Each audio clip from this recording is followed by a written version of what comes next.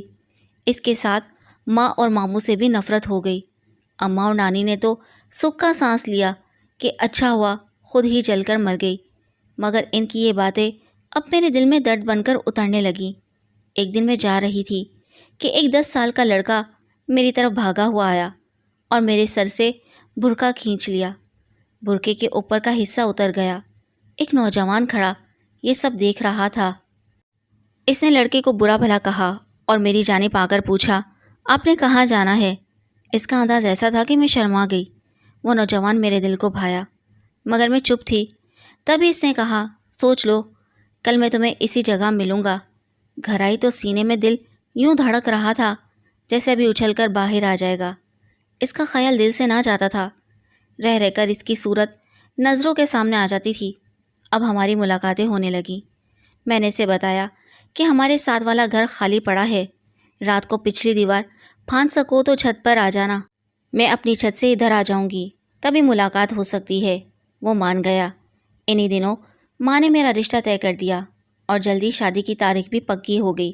میں نے مقصود کو ساری بات بتا دی۔ اس نے کہا کہ میرا بڑا بھائی لاہور میں رہتا ہے، چلو اس کے پاس چلتے ہیں۔ میں کانپ گئی، تو کیا میں مقصود کے ساتھ گھر سے بھاگ جاؤں؟ جب اس کی جدائی کا خیال آتا تو یہی فیصلہ کر لیتی کہ جو ہو سو ہو، میں اس کے ساتھ لاہور چلی جاتی ہوں۔ میں اس کی جدائی برداشت نہیں کر سکتی تھی۔ رات کے وقت موقع پا کر میں گھر سے نکلی اور ہم ایک انجانی منزل کی طرف روانہ ہو گئے۔ ہم لاہور جا رہے تھے۔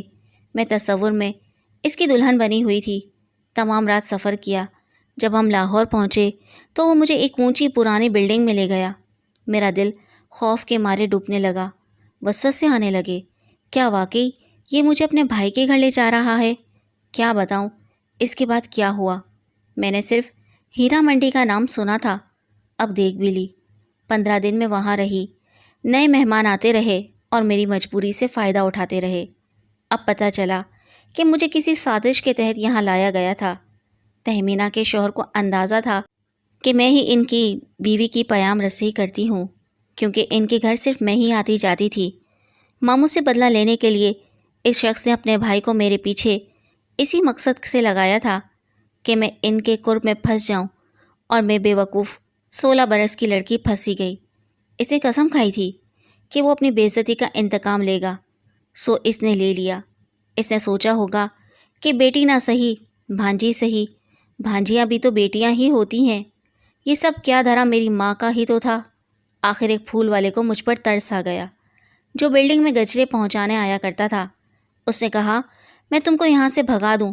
میں نے اس پر بھروسہ کر لیا۔ اس نے مجھے کسی طرح بلڈنگ سے نکلنے کا طریقہ بتا دیا، اور جب میں سڑک تک آ گئی تو وہ مجھے کسی غلط جگہ لے جانے کے بجائے سیدھا اڈے پر لے آیا اور پنڈی جانے والی گاڑی میں بٹھا دیا۔ گھر پہنچی تو کس حال میں ماں کو ساری بات بتا دی۔ وہ بہت روئیں، مگر اب کیا ہو سکتا تھا؟ دردہ چادر تو سل سکتی ہے، مگر گئی عزت واپس نہیں مل سکتی۔ ماں نے اس دن نورن کمہاری کو یاد کیا اور رو رو کر اس کی روح سے معافی مانگی۔ ہم ماں بیٹی کو اپنی غلطی کی سزا مل چکی تھی۔ سچ ہے، اللہ کی لاٹھی بھی آواز ہے۔ کسی کو برباد کرنے والے خود بھی برباد ہی ہوتے ہیں، کیونکہ مظلوم کا بدلہ اللہ لیتا ہے۔